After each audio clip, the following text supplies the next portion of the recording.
싸구려년이 어디서 개수작이야. 시어머니의 손바닥이 제 왼쪽 뺨을 때렸습니다. 귀가 먹먹해지고 뺨이 불에 데인 것처럼 뜨거웠죠.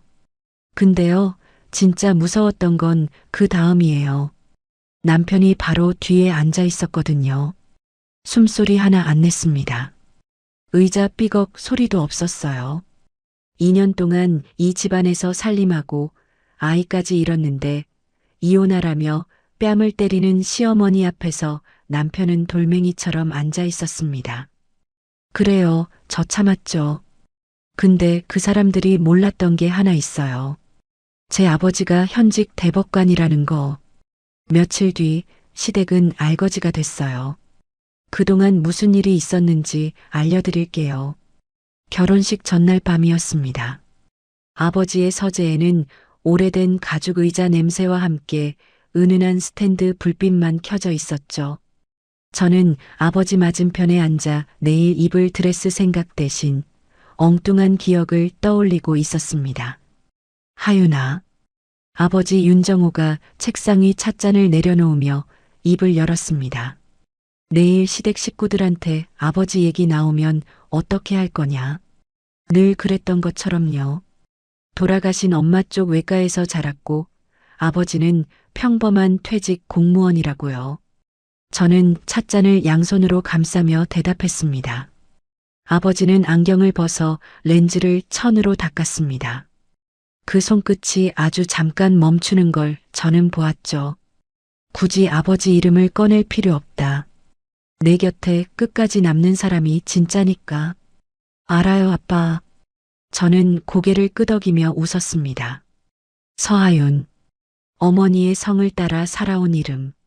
외할머니 손에서 자라며 자연스럽게 붙은 성이었고 덕분에 세상 누구도 저를 대법관의 딸로 알아보지 못했습니다. 내일도 마찬가지일 거예요. 평범한 중소기업 사무직 출신의 딸. 그게 내일 시댁 앞에 설 저의 얼굴이었습니다.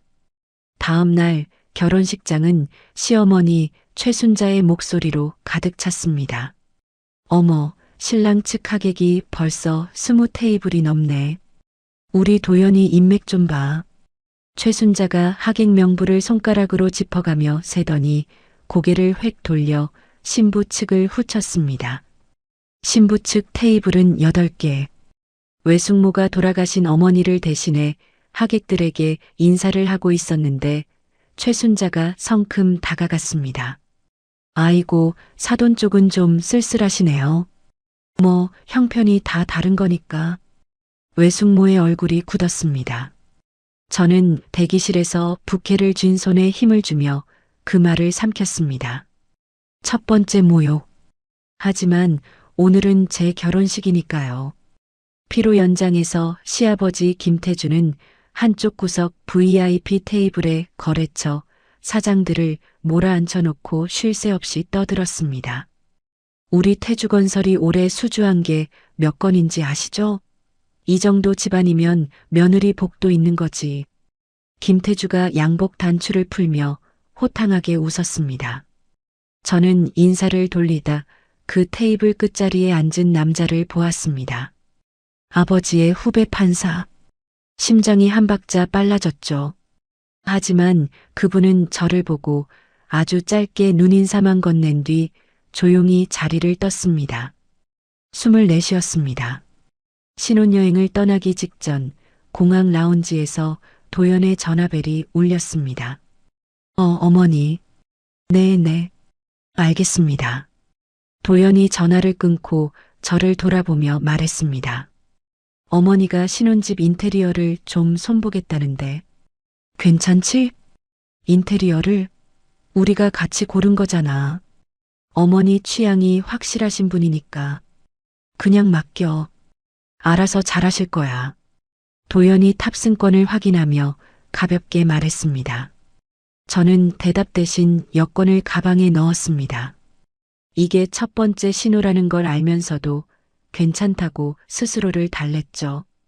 신혼여행에서 돌아온 첫날 현관문을 열자마자 낯선 집이 저를 맞았습니다. 거실벽에 금박 액자가 4개. TV 옆에는 호랑이 병풍이 펼쳐져 있었습니다. 어머니, 이건 좀. 시어른이 해준 건 감사히 받는 거야. 뭐가 불만이야? 최순자가 소파 팔걸이를 툭 치며 저를 잘라버렸습니다. 도연은 캐리어를 끌고 안방으로 들어가며 한마디도 하지 않았습니다. 첫 명절이 왔습니다. 새벽 4시에 일어나 전을 부치고 나물을 무치고 국을 끓였습니다. 최순자와 시누이 수비는 거실 소파에 나란히 앉아 TV를 보고 있었죠. 이 깻잎전 좀 봐. 기름을 얼마나 넣은 거야, 질척하니. 최순자가 젓가락으로 전을 집어들었다 탁 내려놓으며 말했습니다. 친정에서 제사도 안 지냈나 봐. 손맛이라는 게 없어. 저는 앞치마를 움켜쥐며 부엌에 서 있었습니다. 거실에서 TV 소리가 흘렀고 도연은 리모컨을 누르며 채널을 돌리고 있었습니다. 다음 날 절친 소라와 점심을 먹었습니다. 야, 서아윤. 너 아버지가 누군데 그 시어머니한테 그렇게 당하고 있어? 한마디만 하면 그 입 바로 다칠 텐데. 소라가 숟가락을 내려놓으며 답답한 얼굴로 저를 봤습니다. 나는 내 배경이 아니라 나를 봐주는 사람들이랑 살고 싶어. 그 남편이라는 인간이 너를 봐주기는 하냐고. 저는 대답하지 못했습니다. 국물만 한 숟갈 떴죠. 6개월이 지났습니다. 최순자는 매주 금요일마다 예고 없이 신혼집에 들이닥쳤습니다. 냉장고 문을 열어 반찬통을 하나하나 꺼내보고 화장실 거울에 물때가 있는지 확인하고 빨래 건조대까지 점검했습니다. 어느 금요일에는 제 화장대 서랍까지 열었습니다. 이거 뭐야? 최순자가 서랍 안에서 만년필 하나를 꺼내 들었습니다. 아버지가 대학 졸업 때 준 선물이었죠. 대학 졸업할 때 교수님께서 주신 거예요. 교수가 학생한테 이런 비싼 걸 줘? 어디서 난 건지 모르겠네. 최순자가 만년필을 이리저리 돌려보다 서랍에 던지듯 넣었습니다. 그날부터 저의 소지품 하나하나가 감시 대상이 되었습니다. 아버지와의 전화도 집 밖에서만 했습니다. 회사 비상계단, 점심시간 공원 벤치. 이중생활의 무게가 어깨에 쌓여갔죠. 결혼 1주년이 되던 날이었습니다. 작은 케이크를 사서 식탁에 올리고 초를 꽂았습니다. 도연에게 전화를 걸었죠. 나 오늘 회식이야. 늦을 것 같으니까 먼저 자.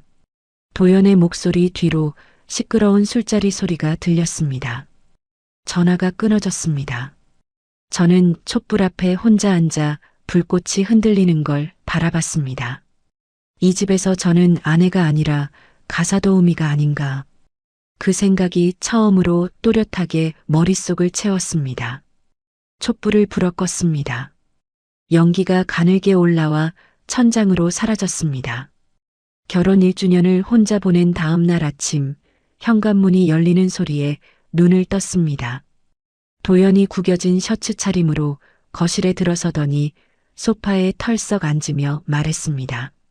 아, 머리 깨질 것 같아. 하윤아, 물 좀.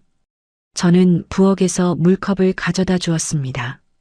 도연이 물을 벌컥벌컥 들이키고는 컵을 내려놓으며 말했습니다. 아, 그리고 어머니한테 전화 왔었는데 요즘 반찬이 좀 부실하대. 가짓수를 좀 늘려봐. 저는 도연의 얼굴을 내려다보았습니다. 어젯밤 기념일 얘기는 한마디도 없었죠. 케이크는 아직 식탁 위에 그대로 있었고 꺼진 초가 하얀 크림 위에 쓰러져 있었습니다. 기념일을 잊은 것보다 이 한마디가 가슴에 더 깊이 박혔습니다. 결혼 1년 반이 지났을 무렵이었습니다. 약국에서 산 검사기를 들고 화장실에 들어갔고 두 줄이 떴습니다. 손이 떨렸습니다. 거실로 나가 소파에 앉아 있는 도연에게 검사기를 내밀었습니다. 도연아, 나 임신인 것 같아. 도연이 검사기를 들여다보더니 벌떡 일어났습니다. 진짜? 어머니한테 빨리 말씀드려야지. 도연이 바로 전화기를 들었습니다. 저를 안아주는 것보다 먼저요. 전화 너머로 최순자의 목소리가 새어나왔습니다. 아들이지? 아들이어야 해. 우리 집안은 대를 이어야 하니까.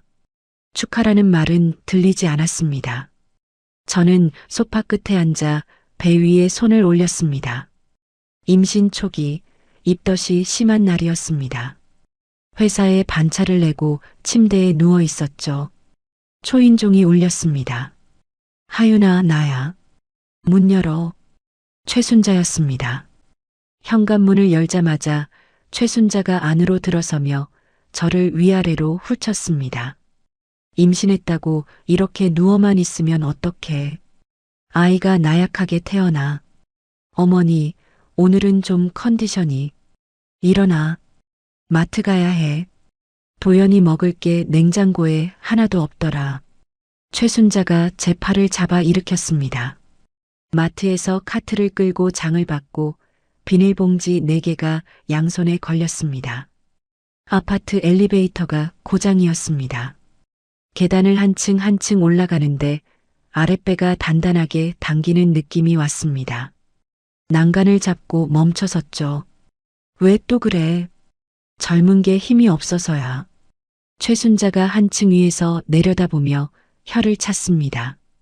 저는 이를 악물고 다시 계단을 올랐습니다.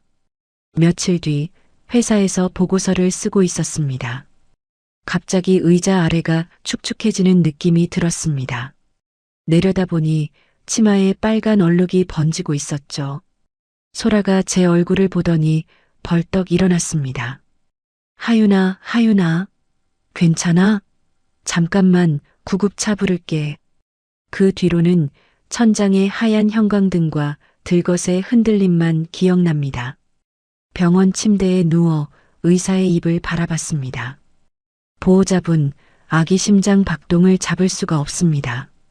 수술 동의서에 서명해 주셔야 합니다. 보호자, 옆에는 아무도 없었습니다. 도연에게 전화를 걸었습니다. 신호음만 길게 울렸습니다. 1번, 2번, 3번. 받지 않았습니다. 저는 떨리는 손으로 동의서에 제 이름을 썼습니다. 마취에서 깨어났을 때 병실 의자에 소라가 앉아 있었습니다. 소라의 눈이 벌겋게 부어 있었죠. 도연이한테 연락했어. 회의 중이래. 회의 중이라고. 소라가 주먹을 떨며 말했습니다. 저는 천장을 바라봤습니다. 배 위에 올린 손이 텅 비어 있었습니다. 이 순간에도 남편은 없었습니다. 이틀 뒤 퇴원하던 날이었습니다. 병원 지하 주차장에서 아버지가 서 계셨습니다. 검은 코트 주머니에 손을 넣고 기둥 옆에 기대어 있다가 저를 보자마자 2 팔을 벌렸습니다. 아버지의 가슴에 얼굴을 묻었을 때 등을 감싸는 손이 미세하게 떨리고 있었습니다. 괜찮아요, 아빠. 제가 선택한 결혼이에요. 아버지는 아무 말 없이 제 등을 2번 토닥였습니다. 저는 아버지를 돌려보내고 혼자 택시를 탔습니다. 퇴원 후 시댁에 인사를 갔습니다. 최순자가 거실 상자에 앉아 저를 기다리고 있었죠. 위로의 말이 나올 거라고는 기대하지 않았지만 그래도 이 정도일 줄은 몰랐습니다. 그러게 몸 관리를 못하니까 이렇게 되는 거야. 내 아들 핏줄을 벌써 하나 날려먹었어. 최순자가 무릎 위에 놓은 손으로 소파를 탁 치며 말했습니다. 수빈이 옆에서 작게 입을 열었습니다. 엄마, 그건 좀 심하지 않아? 최순자가 고개를 돌려 수빈을 노려봤습니다. 수빈은 바로 시선을 바닥으로 떨어뜨렸죠. 그날 저녁 집에 돌아온 도연이 침대 끝에 걸터 앉으며 말했습니다. 어머니가 원래 그런 분이잖아. 좀 이해해줘. 도연아? 저는 이불 위에 앉은 채 도연의 등을 바라보며 물었습니다. 너 한 번이라도 내 편에 선 적 있어? 도연이 잠깐 멈췄습니다. 대답 대신 일어나서 안방 문을 닫고 나갔습니다. 문이 딸깍 닫히는 소리가 대답이었죠. 1달이 지났습니다. 몸을 추스르며 복직을 준비했습니다. 그 사이 시댁 친척 모임에 불려갔을 때 이목벌 되는 분들이 저를 둘러싸고 고개를 기울이며 쳐다봤습니다. 아이고, 몸이 약하면 고생이지. 젊은데 다음에 또 기회 있을 거야. 그 동정 어린 눈빛들 속에서 저는 알았습니다. 최순자가 뭐라고 소문을 냈는지. 이 집안에서 저는 아이를 못 가지는 며느리로 규정된 겁니다. 복직 첫날 사무실 책상 위에 커피 한 잔과 메모지가 놓여 있었습니다. 소라의 둥글둥글한 글씨였죠. 힘내. 넌 네가 생각하는 것보다 강한 사람이야. 코끝이 시큰했습니다. 하지만 고개를 들고 모니터를 켰습니다. 아직은 포기하지 않겠다고, 도연에게 남은 가능성을 한 번만 더 믿어보겠다고. 저는 키보드 위에 손을 올리며 스스로를 다독였습니다. 복직 후 2달이 지난 토요일이었습니다. 오전에 밀린 빨래를 돌리고 있는데 초인종이 울렸습니다. 현관 도어폰 화면에 최순자가 보였고 옆에 낯선 여자가 서 있었습니다. 문을 열자 최순자가 그 여자를 앞세우며 들어왔습니다. 하윤아, 손님이야. 거실 좀 치워. 저는 급히 빨래 바구니를 옮기고 거실을 정리했습니다. 최순자가 소파 가운데 앉고 그 여자가 어색한 자세로 옆에 걸터 앉았습니다. 30 초반쯤 되어 보이는 깔끔한 정장 차림의 여자였죠. 이쪽은 박서영 씨. 서울에서 꽤 큰 무역회사 하는 집안 딸이야. 최순자가 제 쪽을 돌아보지도 않고 말했습니다. 하윤아, 부엌에 가서 차 좀 내와. 저는 부엌으로 밀려났습니다. 찻잔을 꺼내며 손이 떨렸죠. 거실에서 최순자의 목소리가 또렷하게 들려왔습니다.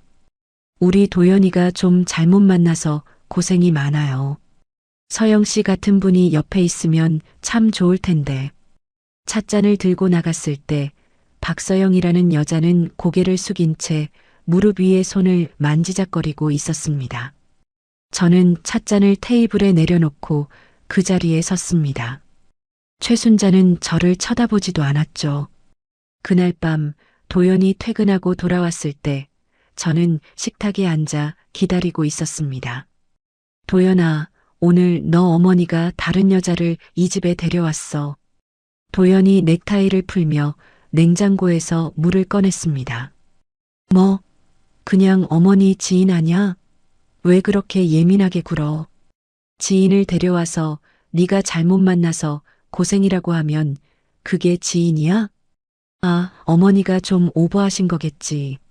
너무 신경 쓰지 마. 도연이 물컵을 들고 안방으로 들어갔습니다. 저는 빈 식탁을 내려다봤습니다. 이 사람이 정말 모르는 건지 모른 척하는 건지 그걸 구분하지 못하는 제 자신이 지쳐가고 있었습니다. 일주일 뒤 최순자에게서 전화가 왔습니다. 이번 주말에 시댁 와라. 할 말이 있으니까. 전화가 뚝 끊겼습니다. 혹시 지난번 일에 대해 뭐라도 해명을 하려는 걸까? 어리석은 기대를 안고 주말에 시댁 현관문을 열었습니다. 거실에 3사람이 앉아 있었습니다. 최순자가 상좌에, 김태주가 옆자리에, 도연이 맞은편에. 3사람 모두 입을 다문 채 무표정한 얼굴로 저를 바라봤습니다. 공기가 무거웠죠. 앉아. 최순자가 턱으로 빈자리를 가리켰습니다. 저는 소파 끝에 앉았습니다. 최순자가 테이블 위로 서류 봉투 하나를 밀어놓았습니다. 이혼해. 넌 이 집안에 맞지 않아. 심장이 한 박자 멈추는 것 같았습니다. 아이도 못 낳는 며느리는 필요 없어. 깔끔하게 정리하자.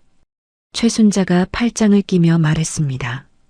김태주는 고개를 숙인 채 바닥만 바라보고 있었고 도연은 창밖으로 고개를 돌리고 있었습니다. 저는 도연을 봤습니다. 도연아?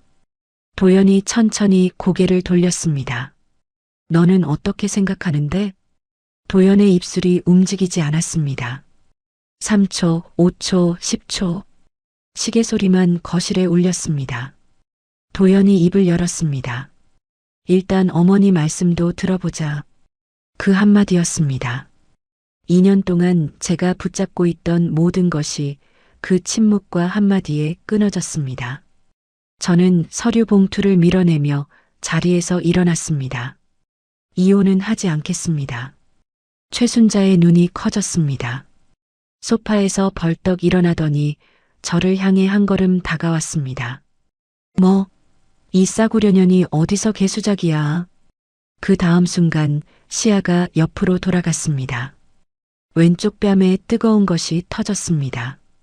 귀가 먹먹해지고 거실이 조용해졌습니다. 뺨에 열이 퍼지는 것보다 등 뒤에서 의자 하나 삐걱거리지 않는 정적이 더 선명하게 느껴졌습니다. 도연은 움직이지 않았습니다. 여보, 그건 좀. 김태주가 중얼거렸습니다. 최순자가 고개를 획 돌려 김태주를 노려보자 김태주는 바로 입을 다물었습니다. 저는 뜨거운 뺨을 손으로 감싸며 그 방을 둘러보았습니다. 시어머니, 시아버지, 남편. 이 방 안에 내 편은 단 한 명도 없었습니다. 아무 말하지 않았습니다. 현관으로 걸어가 신발을 신었습니다. 등 뒤에서 최순자의 거친 숨소리가 들렸지만 돌아보지 않았죠. 짐은 내일 가지러 오겠습니다. 그 한마디만 남기고 문을 열었습니다. 엘리베이터 버튼을 눌렀습니다. 문이 열리고 들어서고 문이 닫혔습니다. 눈물은 나오지 않았습니다. 이상할 만큼 차가운 것이 머릿속을 채우고 있었죠. 핸드폰을 꺼냈습니다. 아빠, 나 집에 갈게요. 전송 버튼을 누르고 핸드폰을 가방에 넣었습니다. 엘리베이터가 1층에 도착했고 저는 밖으로 걸어 나갔습니다. 아버지 집 현관불이 켜져 있었습니다. 대문 앞에 아버지가 서 계셨습니다. 아버지는 제 얼굴을 보았습니다. 왼쪽 뺨에 남아있는 붉은 자국을. 아버지의 입술이 한 번 꽉 다물렸습니다. 손이 주머니 안에서 움직이는 것이 보였죠. 들어와라. 그 한마디뿐이었습니다. 저는 아무 설명도 하지 않고 신발을 벗었습니다. 계단을 올라 어린 시절 제 방이었던 2층 방문을 열었습니다. 이불이 새로 깔려 있었습니다. 아버지가 문자를 받고 바로 준비한 거였죠. 불을 끄고 침대에 누웠습니다. 천장이 어둠 속에서 흐릿하게 보였습니다. 뺨은 아직 뜨거웠지만 머릿속은 오히려 맑았습니다. 끝났다고, 이제 진짜 끝내야 한다고. 저는 어둠 속에서 눈을 감았습니다. 다음 날 아침 1층에서 된장찌개 냄새가 올라왔습니다. 계단을 내려가니 아버지가 식탁에 2사람분 밥을 차려놓고 맞은편 의자를 당기고 계셨습니다. 저는 아버지 앞에 앉았습니다. 아버지는 숟가락을 들지 않고 저를 바라봤습니다. 다 말하지 않아도 된다. 네가 원하는 것이 뭔지만 말해라. 이혼하려고요. 아버지의 눈이 한번 깜빡였습니다.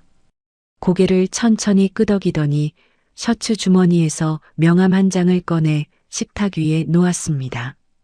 내 결정이라면 아버지는 어떤 방향이든 배경이 되어주마. 단 아버지 이름이 아니라 내 힘으로 끝내거라. 명함에는 강민혁 변호사라는 이름이 적혀 있었습니다.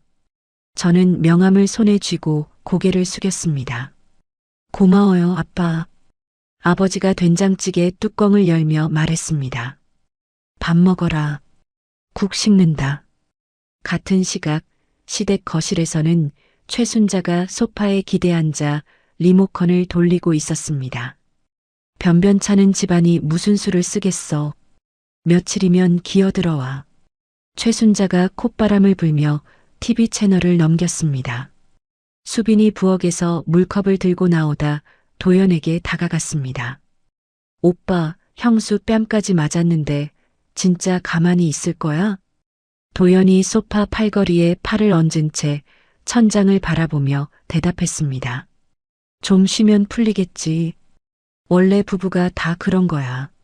수빈이 입술을 깨물며 고개를 저었지만 더 말하지 못하고 자기 방으로 들어갔습니다. 이틀 뒤 저는 강민혁 변호사 사무실을 찾았습니다. 강 변호사는 30 중반쯤 되어 보이는 안경을 쓴 단정한 인상의 남자였습니다. 회의실 테이블에 마주 앉자 강 변호사가 수첩을 펼쳤습니다. 서하윤 씨, 결혼 생활 동안 있었던 일을 시간 순서대로 말씀해 주시겠습니까? 저는 처음부터 이야기했습니다. 결혼 초기 시어머니의 모욕, 매주 금요일 예고 없는 방문과 감시, 임신 중 강제 외출, 유산 그리고 뺨. 강 변호사가 펜을 멈추고 저를 봤습니다. 혹시 시어머니의 폭언이나 폭행에 대한 증거가 있으십니까? 녹음이라든지 문자라든지. 있어요. 저는 핸드폰을 꺼내 파일 목록을 보여줬습니다. 결혼 초기부터 습관처럼 남겨둔 녹음 파일 12개, 문자 메시지 스크린샷 23장. 강 변호사가 파일 목록을 확인하더니 고개를 끄덕였습니다. 이 정도면 충분합니다. 유책 사유로 정리할 수 있습니다. 사무실을 나서며 가슴속이 조금 가벼워지는 걸 느꼈습니다. 처음으로 제 손에 무기가 생긴 기분이었죠. 그 주부터 시댁에는 미묘한 변화가 시작되고 있었습니다. 태주건설과 거래하던 하청업체 두 곳에서 갑자기 계약 조건을 다시 보자고 연락해 온 겁니다. 김태주가 사무실에서 전화를 받으며 이마를 찌푸렸습니다. 아니, 왜 갑자기? 3년 동안 잘해왔으면서. 상대방의 대답을 듣고 김태주가 전화를 끊으며 의자 등받이에 기대었습니다. 이것이 며느리의 이탈과 관련 있다는 건 아직 짐작하지 못하는 얼굴이었죠. 며칠 뒤 저는 신혼집에 짐을 빼러 갔습니다. 소라에게 동행을 부탁했고 소라가 운전대를 잡고 와줬습니다. 현관 비밀번호를 누르고 들어가 옷장을 열었습니다. 옷가지와 개인 물품만 가방에 넣었습니다. 서재 문이 열리며 도연이 나왔습니다. 며칠 사이 눈 밑에 그늘이 져 있었죠. 하윤아, 이러지 말고. 한 번만 더 얘기하자. 저는 가방 지퍼를 잠그며 도연을 봤습니다. 얘기할 시간은 내 어머니가 내 뺨을 때리기 전에 있었어. 도연의 입이 열렸다 다물렸습니다. 저는 가방을 들고 현관으로 향했습니다. 소라가 문 앞에서 기다리고 있었고 저는 뒤돌아보지 않고 문을 닫았습니다. 짐을 옮기고 난 주말이었습니다. 아버지 집 1층 거실을 지나다 서재 문이 살짝 열려 있는 것을 보았습니다. 아버지는 외출 중이었죠. 문틈 사이로 책상 위에 서류 뭉치가 보였습니다. 지나치려다 서류 위에 적힌 글씨가 눈에 들어왔습니다. 태주건설. 발걸음이 멈췄습니다. 공공아파트 사업의 인허가 관련 건이 대법원에 올라와 아버지 재판부에 배당 예정이라는 내용이었습니다. 등에 찬 것이 흘렀습니다. 저는 서류에서 눈을 떼고 서재 문을 닫았습니다.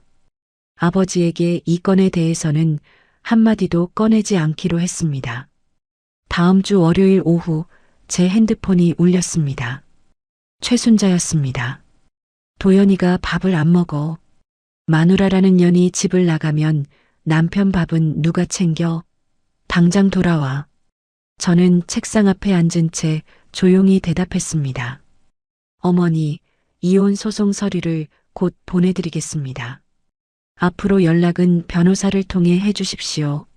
전화를 끊었습니다. 손이 떨리지 않았습니다. 그 시각 시댁에서는 최순자가 전화기를 내려다보며 굳은 얼굴을 하고 있었습니다. 김태주가 서재에서 나와 아내의 표정을 보고 물었습니다.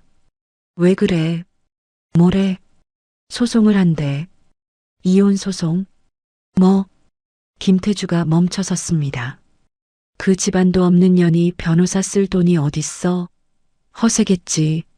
최순자가 전화기를 소파 위에 던지며 말했지만 김태주의 얼굴은 이미 굳어 있었습니다. 여보, 이거 생각보다 복잡해질 수 있어. 요즘 회사 자금도 빠듯한데. 최순자가 고개를 돌려 김태주를 봤습니다. 김태주가 처음으로 불안한 얼굴을 하고 있었죠. 같은 주 도연에게 전화가 한 통 왔습니다.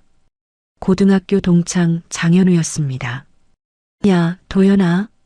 너 혹시 장인어른 성함이 뭐야? 장인? 하윤이 아버지? 윤 씨인데 그냥 퇴직한 공무원이야. 왜? 아니, 법원 안에서 좀 이상한 소문이 도는 것 같아서. 아닌가 보다. 됐어.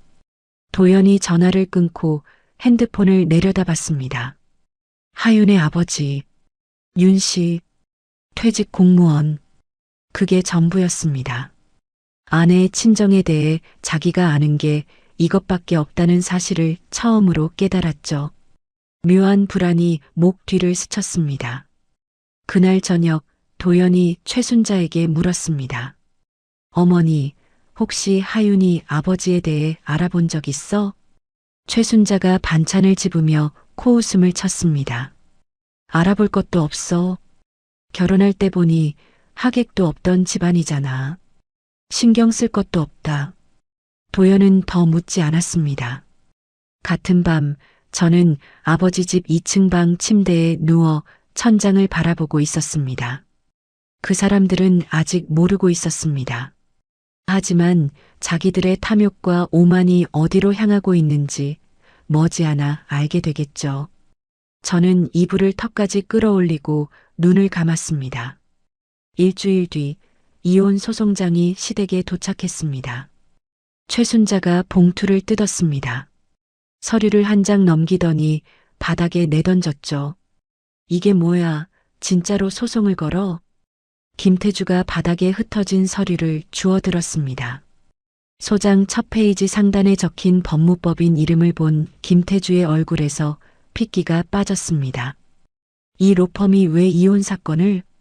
김태주가 중얼거리며 서류를 다시 읽었습니다. 법조계에서 손꼽히는 대형 로펌이었습니다. 최순자가 김태주의 표정을 보며 물었습니다.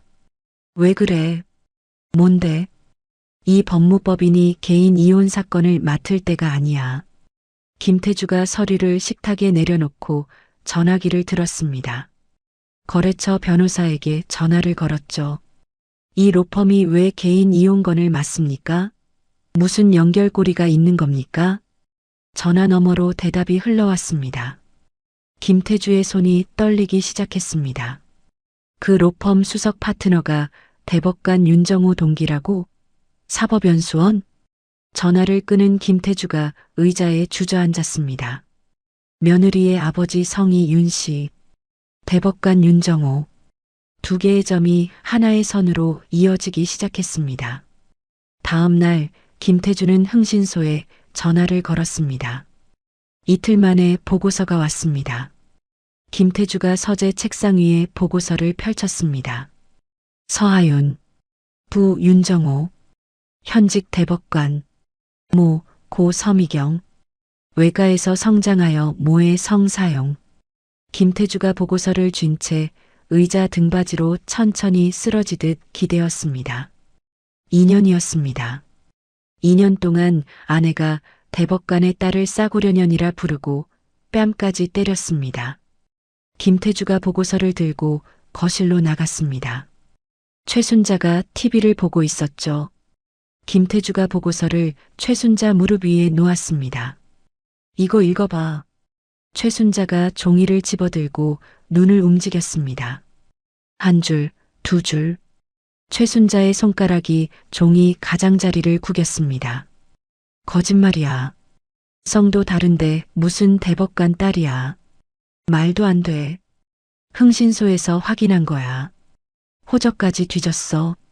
최순자가 고개를 저으며 종이를 내려다봤습니다. 그러다 멈췄습니다. 결혼식 날이 떠오른 겁니다. 신부 측 하객 중에 있던 얼굴들, 뉴스에서 본 적 있는 사람들, 법관, 검사장급 인사들의 얼굴이 하나씩 선명해지자 최순자의 입술이 파르르 떨렸습니다. 저는 그 얼굴을 직접 보지 못했지만 나중에 수빈에게 전해 들었습니다.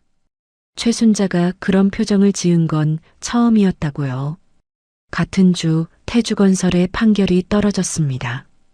공공아파트 인허가 관련 1심에서 태주건설이 전면 패소한 겁니다. 서류를 조작해서 인허가를 받은 정황이 판결문에 낱낱이 적혀 있었죠. 이 소식이 건설업계에 퍼지자 거래처와 하청업체에서 계약 해지 통보가 쏟아지기 시작했습니다. 김태주가 즉시 항소했지만 김태주의 머릿속을 짓누르는 건 1심 결과가 아니었습니다. 항소심에서도 지면 그 위는 대법원이었습니다. 대법원에는 윤정호 대법관이 있었죠. 윤정호가 아무것도 하지 않아도 법조계가 태주건설을 어떤 눈으로 볼지 그 사실이 김태주의 숨을 조였습니다. 도연에게서 전화가 왔습니다. 제 핸드폰 화면에 도연의 이름이 떴을 때 잠시 전화기를 들여다보다 받았습니다. 하윤아. 도연의 목소리가 갈라져 있었습니다. 나 좀 만나자. 아버지 회사 일이 있는데 내 아버지한테 말 좀 해줄 수 없어? 저는 창밖을 바라보며 입을 열었습니다. 나는 네가 내 뺨을 감싸줄 때를 기다렸어. 근데 너는 회사가 위험하니까 전화한 거잖아. 하윤아, 그게 아니라. 저는 전화를 끊었습니다. 핸드폰을 책상 위에 내려놓고 한동안 가만히 앉아 있었습니다. 며칠 뒤 수빈에게서 연락이 왔습니다. 카페에서 만났죠. 수빈의 눈이 퉁퉁 부어 있었습니다. 형수, 솔직히 우리 엄마가 잘못한 거 나도 알아. 수빈이 커피잔을 양손으로 감싸며 말했습니다. 근데 아빠 회사가 무너지면 우리 가족 전부 길에 나앉아. 나도 어떻게 해야 할지 모르겠어. 수빈의 눈에서 물기가 흘렀습니다. 저는 냅킨을 건네며 조용히 말했습니다. 수빈아, 나도 이 집안 가족이었어. 근데 아무도 나를 지켜주지 않았잖아. 수빈이 냅킨으로 눈을 누르며 고개를 떨구었습니다. 저는 더 말하지 않았습니다. 그 무렵 건설업계 온라인 게시판과 기자들 사이에 소문이 퍼지기 시작했습니다. 태주건설 사장 며느리가 대법관 딸이었는데 시어머니에게 뺨 맞고 이혼 소송 중. 한 경제지 기자가 대법원에 코멘트를 요청했고 돌아온 답변은 한 줄이었습니다. 대법관 개인의 사적 사안에 대해서는 답변하지 않겠습니다. 그 짧은 공식 답변이 오히려 기사의 신빙성을 높여버렸죠. 기사가 올라온 날 저녁 아버지가 서재에서 저를 불렀습니다. 기사가 나갔으니 앞으로 내 일상이 불편해질 수 있다. 아버지가 안경을 벗으며 말했습니다. 저는 서재 문에 기대서며 대답했습니다. 아빠, 나 도망 안 가요. 내가 시작한 일은 내가 끝낼게요. 아버지가 안경 렌즈를 천으로 닦다 멈추고 저를 바라봤습니다. 그래, 내 엄마를 닮았구나. 저는 아버지에게 미소를 짓고 서재를 나왔습니다. 엄마를 닮았다는 말. 아버지가 제게 해줄 수 있는 가장 큰 말이었습니다. 이혼 소송 첫 번째 조정기일 아침이었습니다. 옷장에서 검정 정장을 꺼내 입고 거울 앞에서 블라우스 단추를 하나하나 잠갔습니다. 아버지가 1층에서 올려다보며 말했습니다. 밥 먹고 가라. 괜찮아요. 끝나고 먹을게요. 저는 구두를 신으며 현관문을 나섰습니다. 법원 조정실은 생각보다 좁았습니다. 긴 테이블 하나를 사이에 두고 양쪽에 의자가 놓여 있었죠. 저는 강민혁 변호사 옆에 앉았습니다. 맞은편 문이 열리고 도연이 들어왔습니다. 양복이 헐렁했습니다. 광대뼈가 드러날 만큼 볼이 꺼져 있었고 넥타이도 매지 않은 셔츠 차림이었죠. 저는 도연을 한번 보고 시선을 앞으로 돌렸습니다. 시댁 측 변호사가 먼저 입을 열었습니다. 원만한 합의를 원합니다. 위자료는 성의껏 지급할 테니 이혼 사유에서 폭행 관련 부분을 제외해 주시면 감사하겠습니다. 강 변호사가 가방에서 서류 파일을 꺼냈습니다. 테이블 위에 하나씩 놓으며 말했습니다. 시모에 의한 폭언 녹음 파일 12건, 유산 전후 진료 기록, 임신 중 강제 외출 당시 시모가 보낸 문자 메시지 원본입니다. 폭행 부분을 빼달라는 건 받아들일 수 없습니다. 상대 변호사가 서류를 집어들고 한 장 한 장 넘기더니 얼굴이 딱딱하게 굳었습니다. 도연이 옆에서 그 서류를 힐끗보다 고개를 떨구었죠. 조정은 결렬되었습니다.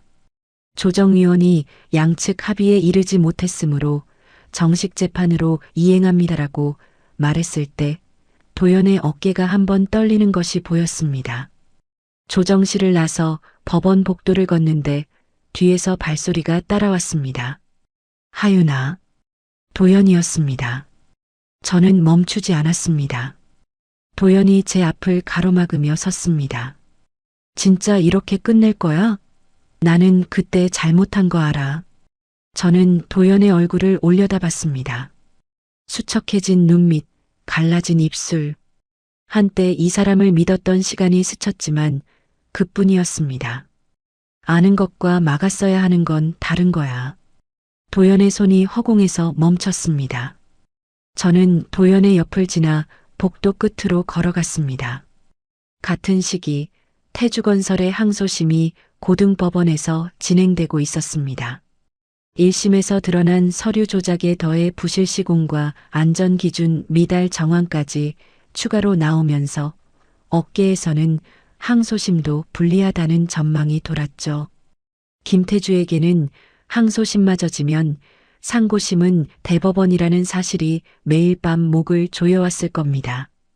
김태주는 결국 아버지를 직접 찾아가기로 했습니다. 대법원 청사 정문 보안 게이트 앞에서 김태주가 방문 사유를 밝혔습니다. 윤정호 대법관님을 뵈러 왔습니다. 사적인 면담입니다. 경비원이 고개를 저었습니다. 사건 당사자의 대법관 면담은 불가합니다. 돌아가 주십시오. 김태주가 게이트 앞에서 한 발짝도 나아가지 못한 채 서성였습니다. 30분. 청사 앞 계단을 왔다 갔다 하던 김태주가 결국 발걸음을 돌렸습니다. 법원 출입 기자가 그 모습을 카메라에 담았고 태주건설 대표, 대법원 청사 앞 배회라는 기사가 다시 한번 온라인에 올라갔습니다. 그 기사가 나간 직후 아버지는 대법원장에게 회피 신청서를 제출했습니다. 태주건설 상고심이 자신의 재판부에 배당될 경우를 대비한 조치였죠. 아직 이혼이 확정되지 않아 법적으로 인척 관계가 유지되고 있으므로 스스로 빠지겠다는 것이었습니다. 수빈을 통해 그 소식을 전해 들었을 때 저는 고개를 끄덕였습니다. 아버지다운 판단이었죠. 아버지가 빠져도 나머지 대법관들이 원칙대로 판결할 것이고 그것은 시댁에게 어떤 봐주기도 없다는 뜻이니까요. 법조계에서는 금방 전망이 나왔습니다.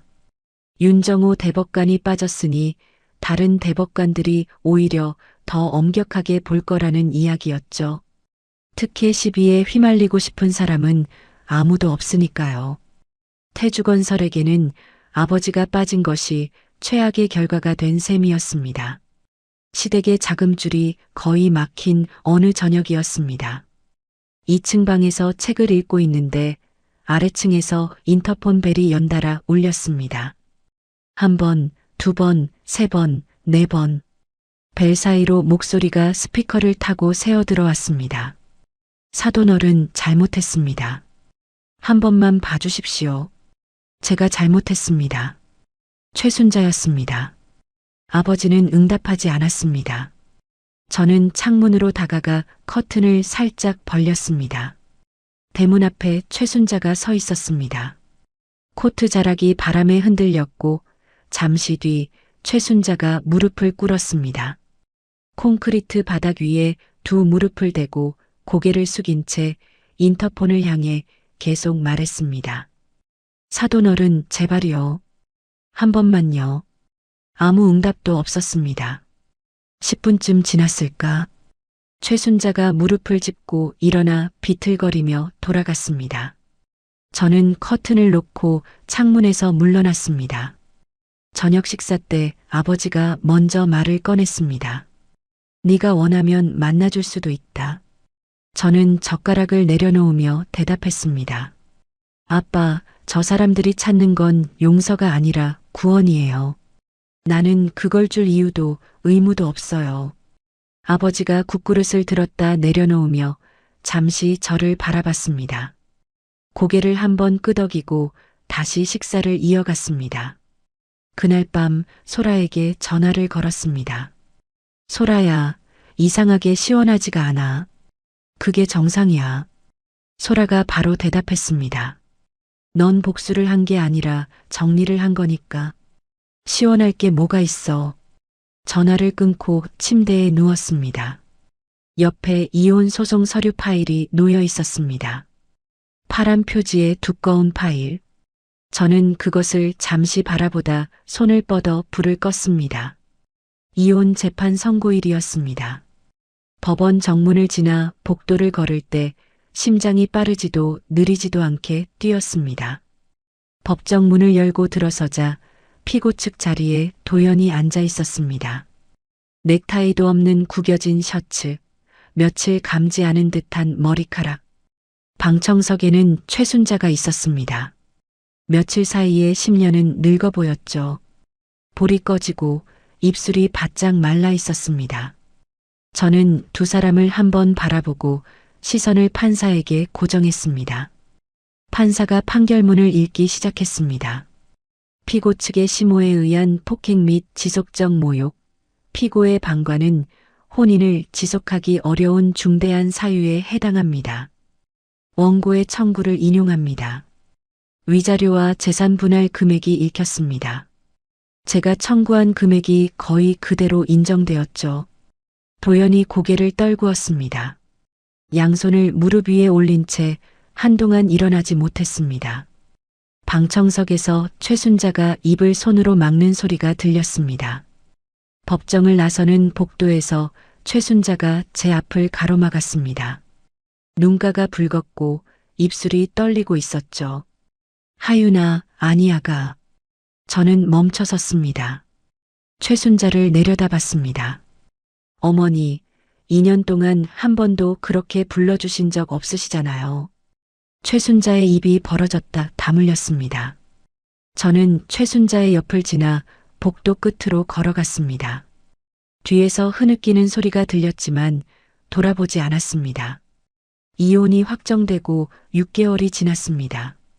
태주건설 항소심에서도 패소 판결이 나왔습니다. 인허가 취소와 함께 부실 시공에 대한 고발이 이어졌고 김태주는 수사 대상이 되었습니다. 회사 계좌가 동결되기 시작했죠.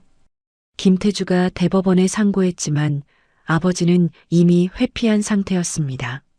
나머지 재판부 대법관들은 하급심 판결을 그대로 유지하며 상고를 기각했습니다. 태주건설의 인허가 취소가 최종 확정되었죠. 사업 기반 자체가 사라진 겁니다. 상고 기각 후 약 1년에 걸쳐 태주건설은 파산 신청을 했습니다. 최순자가 그토록 자랑하던 강남 아파트가 경매로 넘어갔습니다. 외제차도 마찬가지였죠. 최순자는 친척집 반지하에 얹혀 살게 되었다는 소식이 전해졌습니다. 도연의 근황은 소라를 통해 들었습니다. 어느 날 점심을 먹다 소라가 젓가락을 내려놓으며 말했습니다. 도연이 배달 시작했대. 배달? 아버지 회사 비리에 이름이 올라가 있으니까 어디서도 안 받아주는 거지.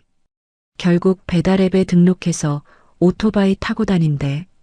저는 국물을 한 모금 떠먹고 아무 말하지 않았습니다. 소라도 더 말하지 않았죠. 어느 날 수빈에게서 전화가 왔습니다. 받자마자 울먹이는 소리가 들렸습니다. 형수, 아니 언니. 아빠가 구속됐어. 저는 잠시 말을 멈췄습니다. 창밖을 바라보다 입을 열었습니다. 수빈아, 나는 더 이상 그 집안 사람이 아니야. 하지만 네가 힘들면 커피 한 잔은 살게. 수빈이 한참을 울었습니다. 숨을 고르더니 작은 목소리로 말했습니다. 언니는 나쁜 사람이 아니었는데 우리 가족이 나빴어.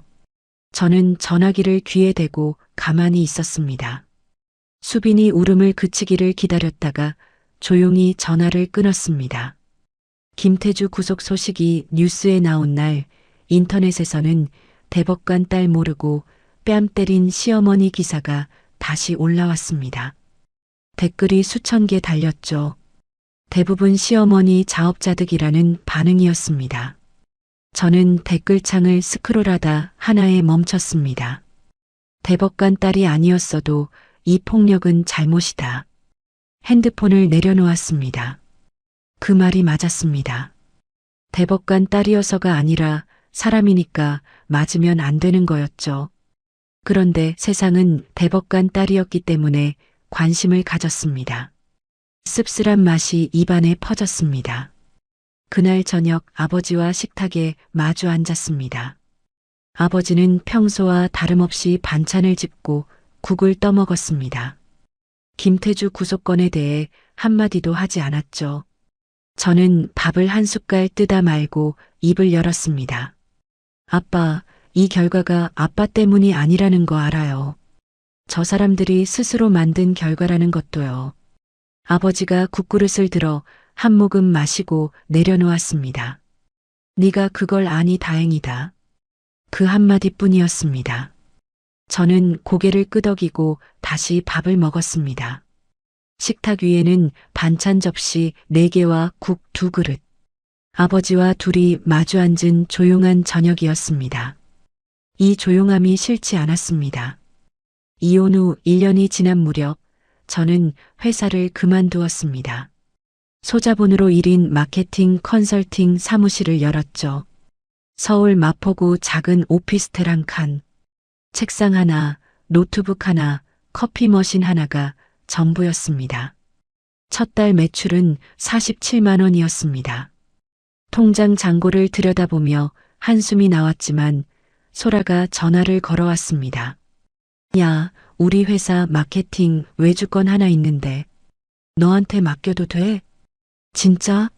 소라야, 동정이면 안 받아. 동정이면 내가 우리 팀장한테 결제를 올리겠냐? 네가 잘하니까 맡기는 거야. 소라가 통화 너머로 혀를 차며 말했습니다. 저는 전화기를 쥐고 웃었습니다. 그 프로젝트를 시작으로 조금씩 궤도에 오르기 시작했죠. 어느 날 오후 사무실 문을 노크하는 소리가 났습니다. 문을 열자 낯익은 얼굴이 서 있었습니다. 박서영. 시어머니가 도연에게 소개하려고 신혼집에 데려왔던 그 여자였습니다.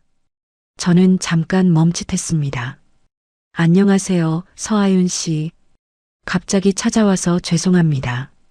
박서영이 명함을 내밀며 말했습니다. 그때 저도 불편했는데 아무 말 못하고 앉아만 있었어요. 죄송했습니다. 저는 명함을 받아들었습니다. 무역회사 마케팅 이사라고 적혀 있었죠. 사실 저희 회사 마케팅을 맡길 곳을 찾고 있거든요. 정식으로 계약 제안 드리러 왔습니다. 과거의 장면이 머릿속을 스쳤습니다.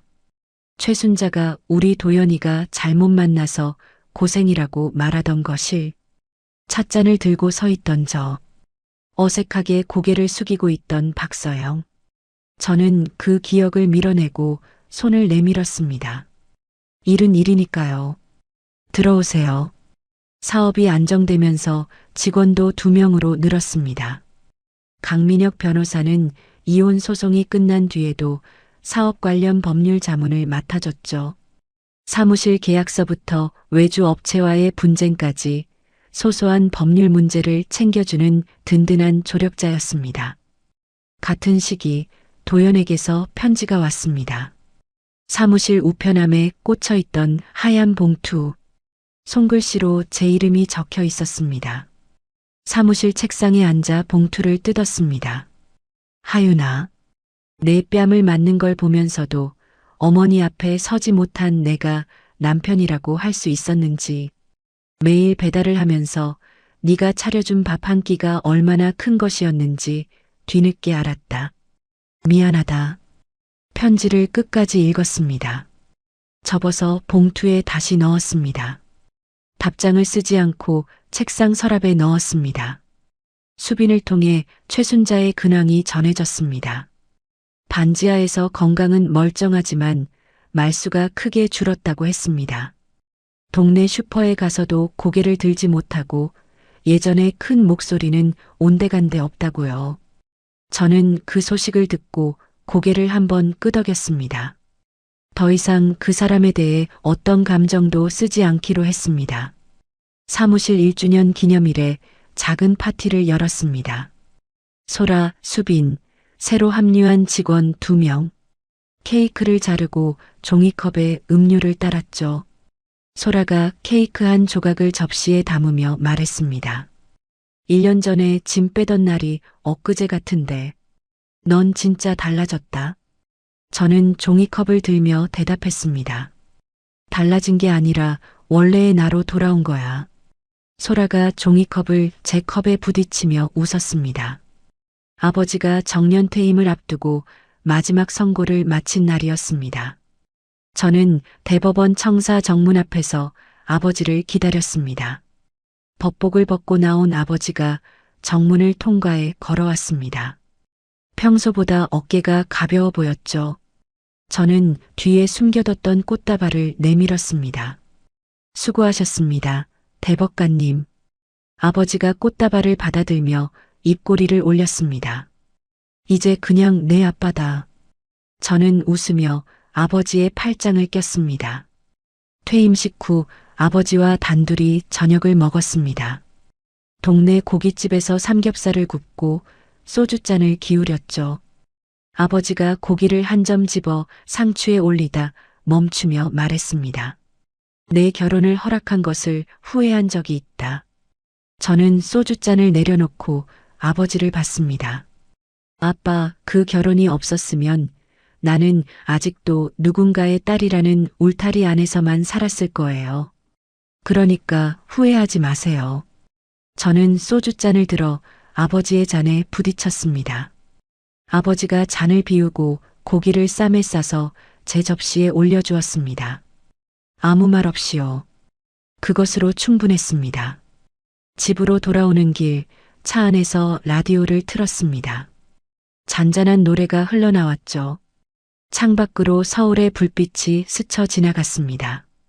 신호등에 멈췄을 때 처음으로 지난 모든 일이 끝났다는 게 느껴졌습니다. 조용히 편안하게 눈물이 흘렀습니다.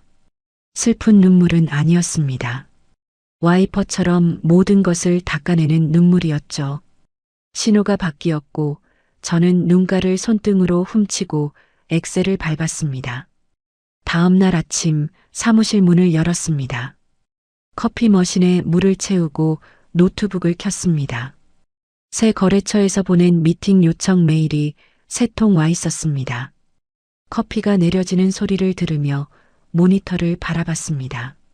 머릿속에 시댁도, 이혼도, 대법관의 딸이라는 수식어도 없었습니다. 오늘 만날 클라이언트와 내일 마감인 기획서 생각뿐이었죠. 이렇게 평범한 아침이 제가 그토록 원했던 전부였습니다. 저는 커피잔을 책상에 올려놓고 첫 번째 메일에 답장을 쓰기 시작했습니다. 자, 여기까지가 서하윤 씨의 사연이었습니다. 시어머니한테 싸구려는 소리 듣고 뺨까지 맞았던 며느리가 알고 보니 대법관의 딸이었다. 통쾌하죠.